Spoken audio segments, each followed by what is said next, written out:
Welcome to Crazy Shit in Real Estate, a weekly podcast where I walk you through some of the wildest, most unbelievable stories you'll hear from the world of real estate. If you like real estate and you love crazy, this is the podcast for you.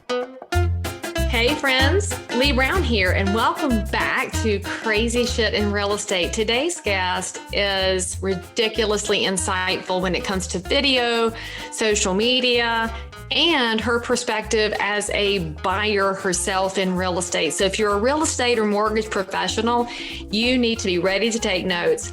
If you are somebody who loves these insights into real estate, be ready to start doing some stalking on social media and enjoy this conversation with Giselle. How have you seen realtors do things poorly? And how could a consumer tell the difference between somebody who is dreadful and who is just making dreadful mistakes on social media? Because they're two different things entirely. What I am often seeing is that you have realtors who are uploading to social media and they're not at all taking into consideration who their audience is. Perfect example. Last week, I noticed someone, not one of my clients, but someone from Clubhouse who your Instagram should be connected to your Clubhouse. That is the way that you can connect off of this platform. That is the way that you can direct message with one another. And so anytime that someone is asking me a question, I will go peep at their bio. I will go peep at their Instagram. And this realtor had nothing but real estate memes, which can be fine and really funny, except for all of these real estate memes, we're talking about horror story clients. That client that you absolutely hate working with, like them venting their frustrations of what they hate about being a realtor. And that is when I want to be like, girlfriend, read the room. Your Instagram is your business card. And all you're doing is venting your frustrations about what you hate about your job and what you hate about your clients. That is a train wreck of an example. Yes. Can you say that again for the people in the back? And I'm not going to name the account, but there is a popular account that realtors love to follow that calls itself not the agent with money, but another version. And it's funny to realtors, but sharing that to the public makes us look terrible. You've got to consider the audience, guys, not just the people you're trying to sell houses to, but your realtor audience. There's lots of different groups here. Girl, I'm so glad you said that. And there is a fine line, because I do think it's important for you to give your client a peek behind the curtain. They perhaps don't always know how hard you are working your ass off for them. And so laughter is definitely a piece of value that you can use to connect with your client. And so there are going to be memes that are funny that you can share that give an inside look of what you're doing and how many houses you're showing or properties that you are showing. But with that, you just want to have an element of just knowing who you're talking to. And so for those of you who you're trying to find the right realtor, you're trying to find the right person for you, this will actually help real estate agents who are listening to this right now in Clubhouse and also consumers. But again, how can your profile work for you while you're sleeping? How can your bio say exactly who your target customer is and exactly what you specialize in, exactly how people can get in touch with you, and exactly what you're about and who you are as a human being? Because ultimately, you are someone who you're going to make a piece of their dream come true. They're going to give you a big, big, big chunk of money to trust you with. And so they want to feel like you are their mentor, their friend, their ally. I mean, some of them need more handholding than others. And so how can we show that warmth or that humor or that personality that you perhaps are a family person, or maybe you totally understand the Minneapolis condo market, or you absolutely specialize in multifamily homes.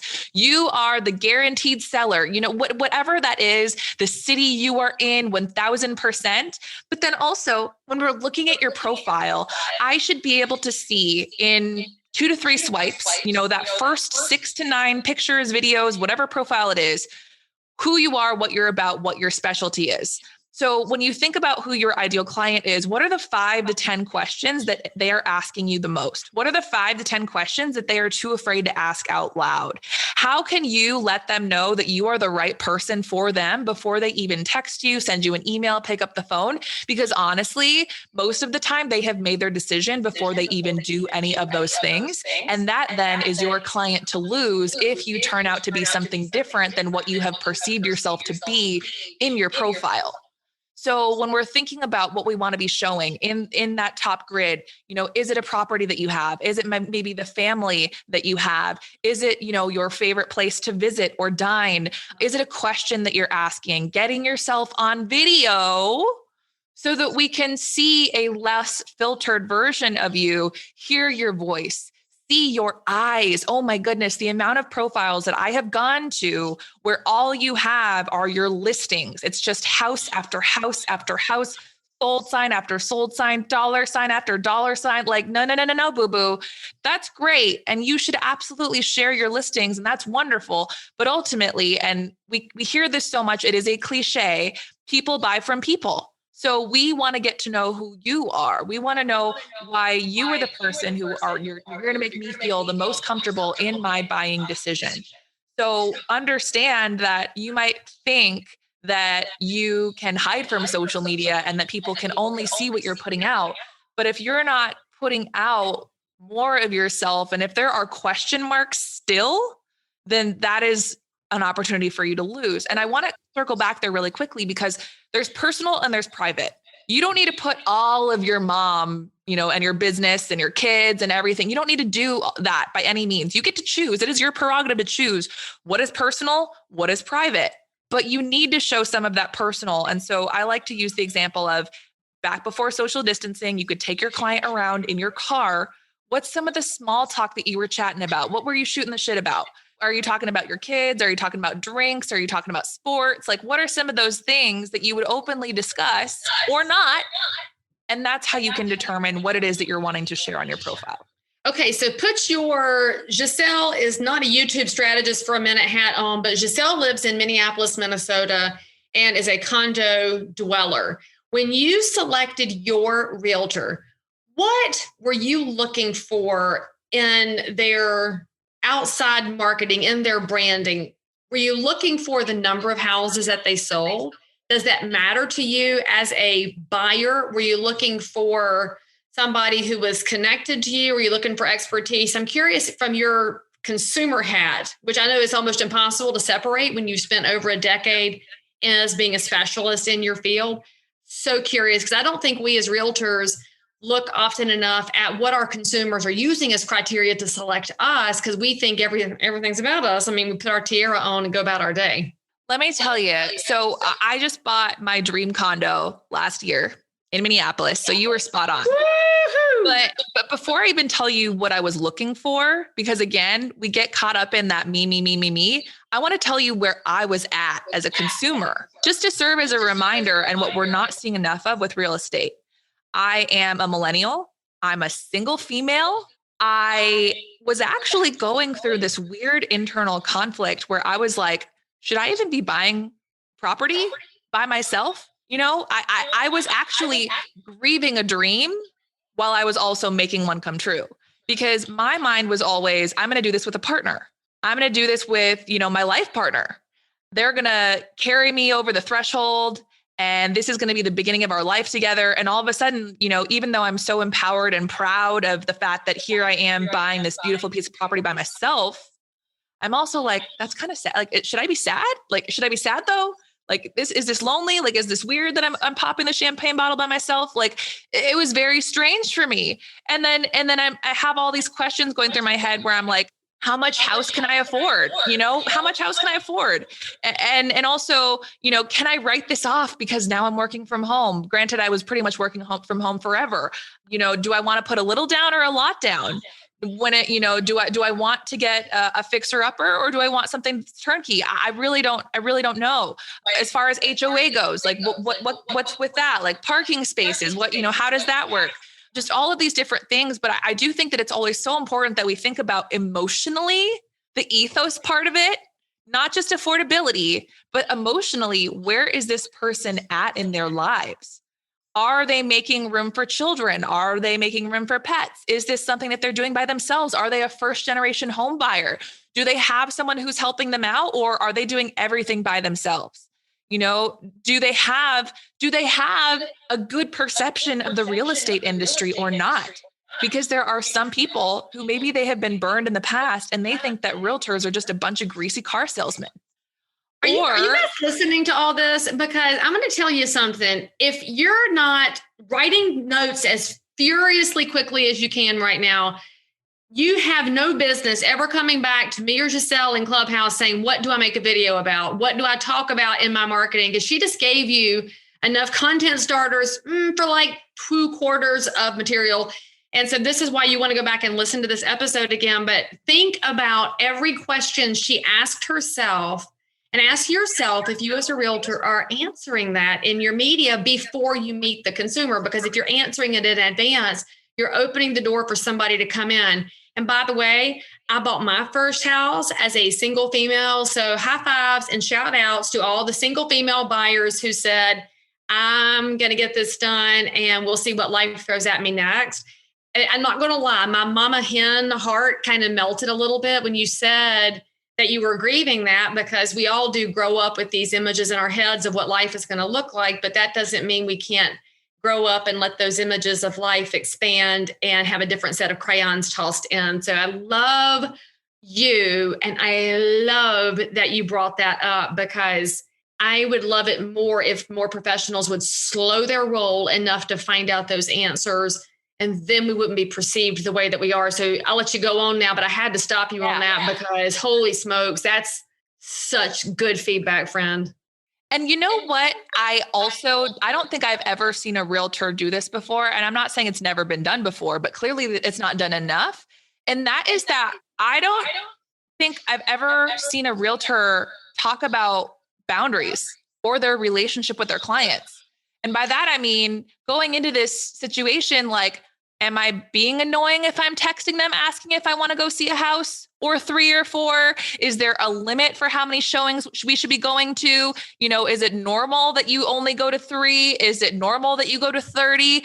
I don't know what that looks like. Like, do you prefer for me to text or call you? Do you prefer for me to work through your assistant?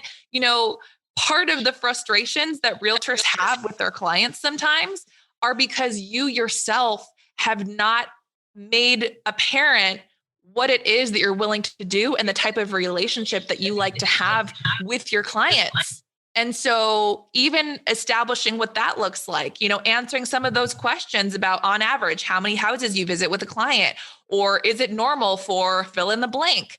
I would love to know those types of things, especially whether or not I've worked with a realtor in the past, but regardless, I'm working with you. And we forget sometimes as entrepreneurs and with our online communities that we should be establishing boundaries with these people in the same way that we would establish boundaries with our family members, with our friends. And so even allowing for that look behind the curtain to know what's appropriate, what's not, how can I make it so that I'm not a client from hell? But also, how can you make it so that you're not a realtor from hell? Because I don't want that either.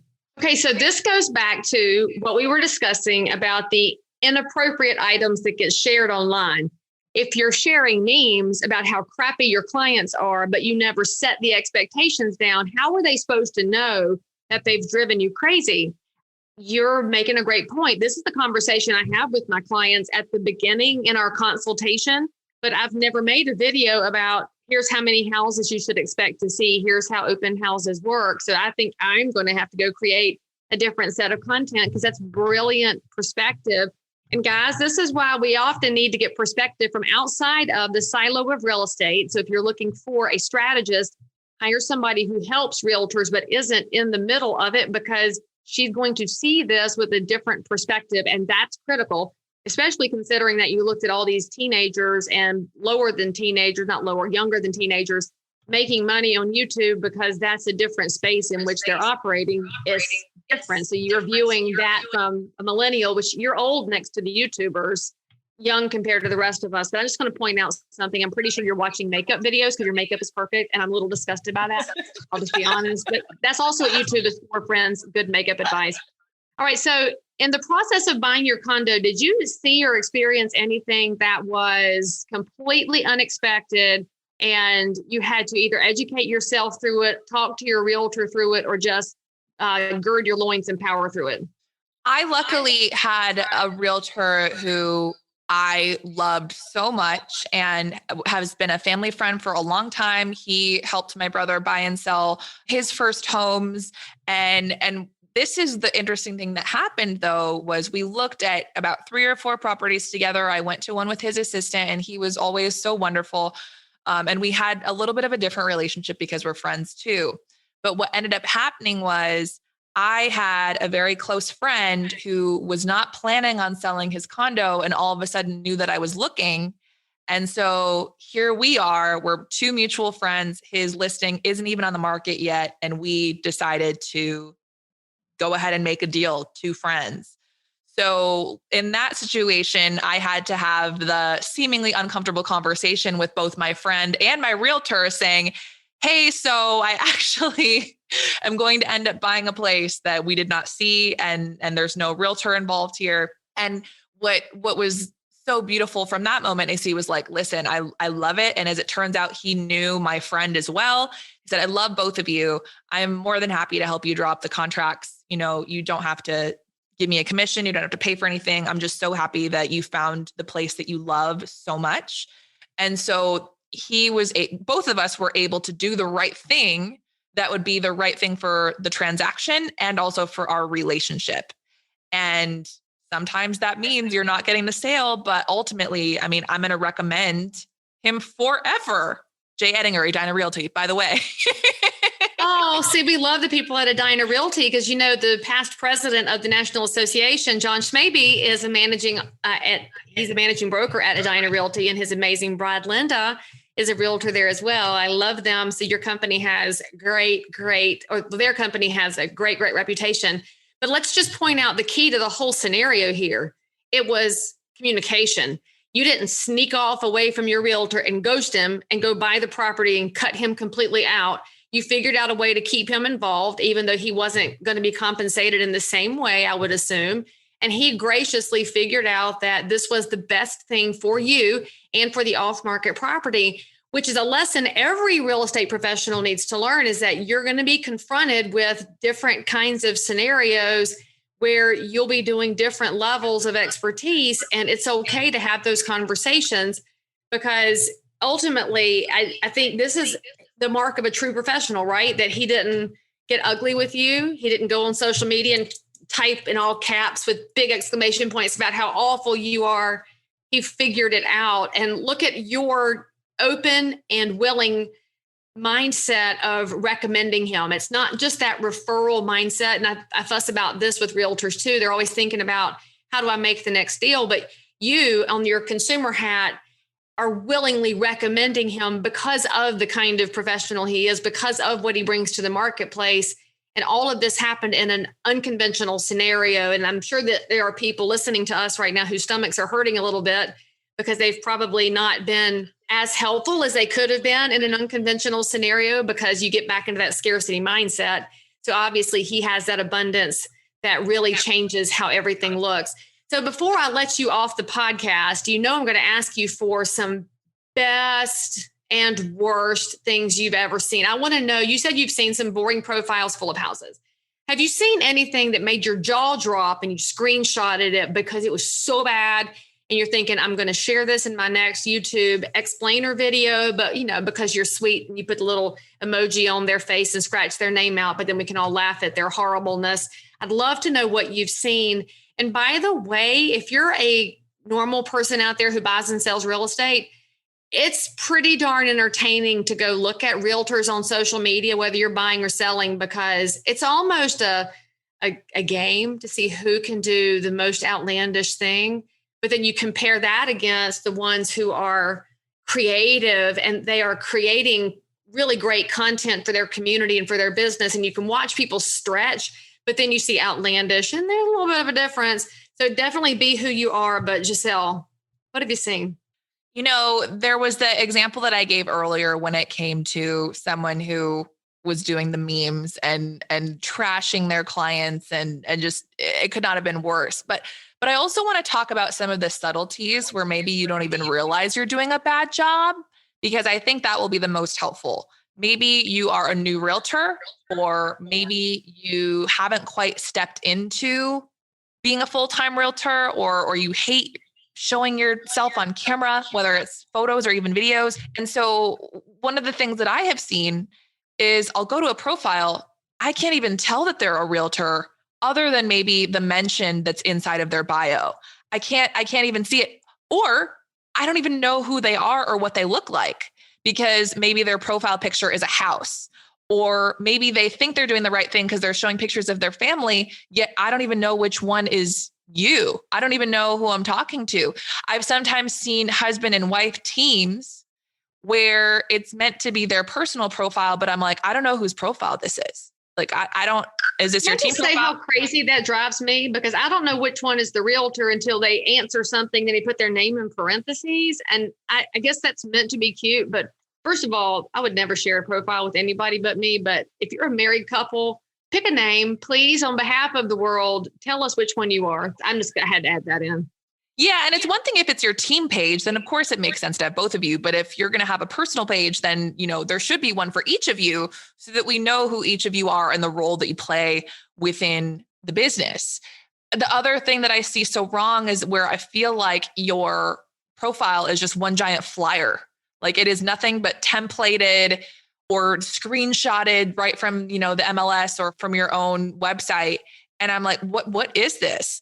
Another thing that I have seen is someone's entire Instagram profile is screenshots of everything else except for Instagram. So screenshots of their YouTube show, screenshots of their podcast, screenshots of their TikTok, or they're just regurgitating everything else right into Instagram. And you can so easily tell. And I'm all about recycling and repurposing, but just make it so that I can't tell where it's coming from, because otherwise it just looks like weird chopped liver, or, just the sloppy seconds, I guess, for lack of a better way of saying it. And so I would rather you post once a week versus just throwing spaghetti at the wall so that you can get something up every single day of the week that isn't at all in line with what your mission or intention is. And if you're listening and you're like, Giselle, I don't even know how to find that. Like, I don't even know, like this whole time I get it, but I don't get it.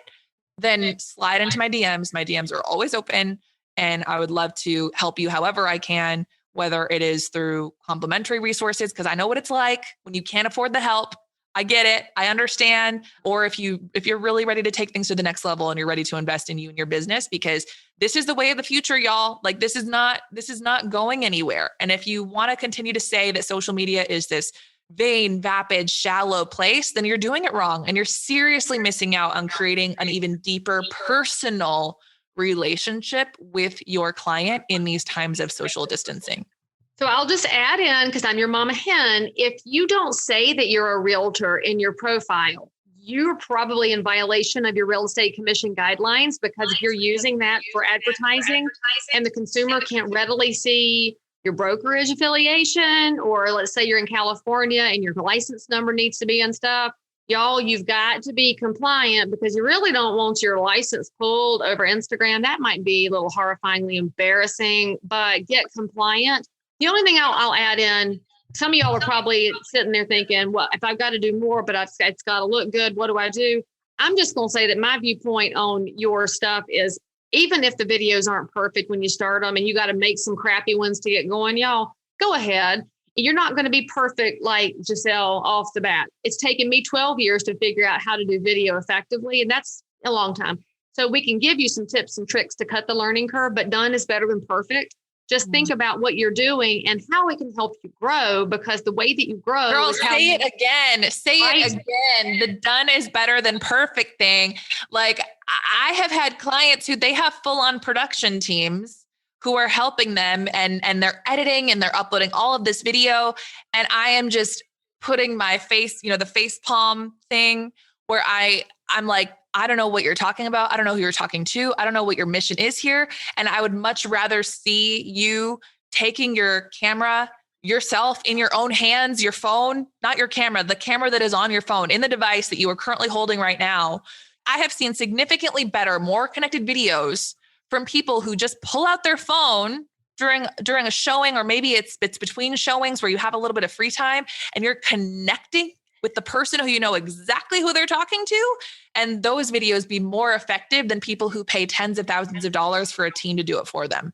See, we weren't telling y'all you have to be perfect to do Instagram videos and to not throw it up against the wall, because for a minute you do, but we expect you to be the awesome professionals and learn as you go. So Giselle, I'm going to have all of your contact information in the show notes for this episode. And of course, guys, if you're in the audience on the Clubhouse side and you have not followed Giselle, you're slightly crazy. She's also one of the great moderators in the space. She knows how to allow you to speak, but also to not let you poach a room. And that's a gift, because we all have to learn how to share space and ideas. It's a beautiful thing. Giselle, thank you for coming on the show. And I'm so excited for your condo, single girl, whoop, whoop. And I'm excited for what you're doing in the space to help make it easier for all of our neighbors in this amazing country to find the realtor that can help them achieve their American dream. So thank you. I so appreciate you for having me. I'm glad that we made this work. I loved spending Sunday with you. And for anybody who is listening, get on Clubhouse. This application is life-changing, whether you work in real estate or especially if you do not. The ability that you have to connect with people from all over the world across so many different industries, raise your hand, speak up, stand out. It is phenomenal. And without it, I would not be here in this space with so many of you. And I look forward to being able to bring more value to more people and continue to use this device that I have currently in my fingertips to really change the world and change lives and take you to the next place in your business. So I'm very excited, and I'm very grateful and humbled. All right. So you know what to do next, friends. Subscribe to Crazy Shit in Real Estate. You give it 5 stars, because any less than that, and I will cry like the plant no one waters, and I will just die. And then you will have no more fun content. So until then, I'll see you next time, and we'll log off of the podcast now. If you are listening to this episode and you need to tell us something about your crazy life in or around real estate, then tweet me at Leigh Brown or reach me on any of the social networks. That's if you're a broker, realtor, investor, inspector, lender, or just a regular, normal human being who happens to have dealt in real estate. Subscribe for more episodes, and as always, we are thrilled that you joined us for some crazy shit in real estate. See you next time.